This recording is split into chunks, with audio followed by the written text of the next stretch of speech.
Aktivitas tambang emas ilegal di Gunung Botak, Kabupaten Buru, Maluku terus berjalan. Meski merusak lingkungan hingga mengancam nyawa, nyatanya tambang emas ilegal ini tetap berjalan lebih dari 1 dekade. Upaya penertiban kerap kandas usai adanya perlawanan dari warga.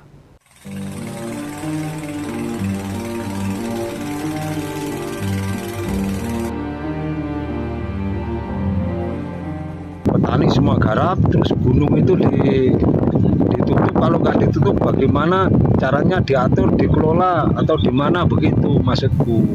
Ini adalah harapan kecil dari Ngariman, petani di Kecamatan Wailata, Kabupaten Buru, Maluku.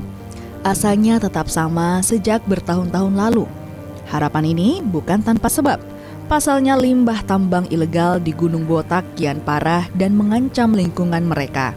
Setidaknya ada 3 desa di daerah itu yang lingkungannya terancam rusak. Masing-masing desa Parbulu, Widit, dan juga Debowae. Limbah tambang ilegal berupa cairan kimia berbahaya membuat tanaman mereka rusak dan lahan tidak lagi produktif. Itu kan bisa layak, atau kalau begitu kan nggak layak. Uapnya obat ini yang bahaya.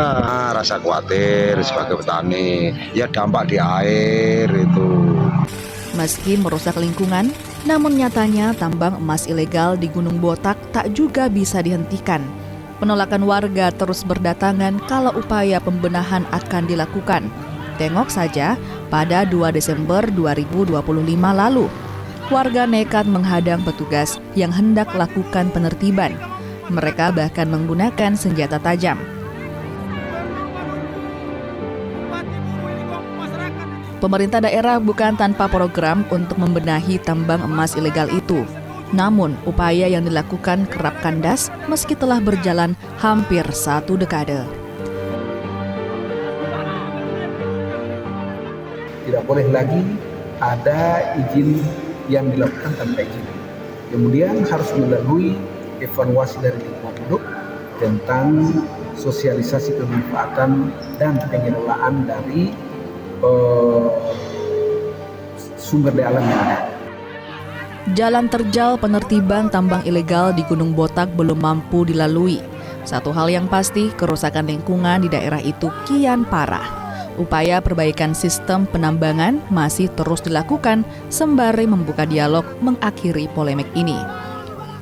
Berikutnya, koperasi harus mampu bekerja sama dan koperasi memberikan kesejahteraan kepada masyarakat.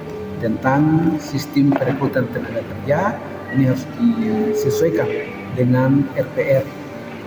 Kini semua menanti akhir polemik kilau emas di Gunung Botak. Kerusakan lingkungan tak lagi bisa dicegah. Pemulihan pun dipastikan tak akan mudah. Tim Liputan Kompas TV.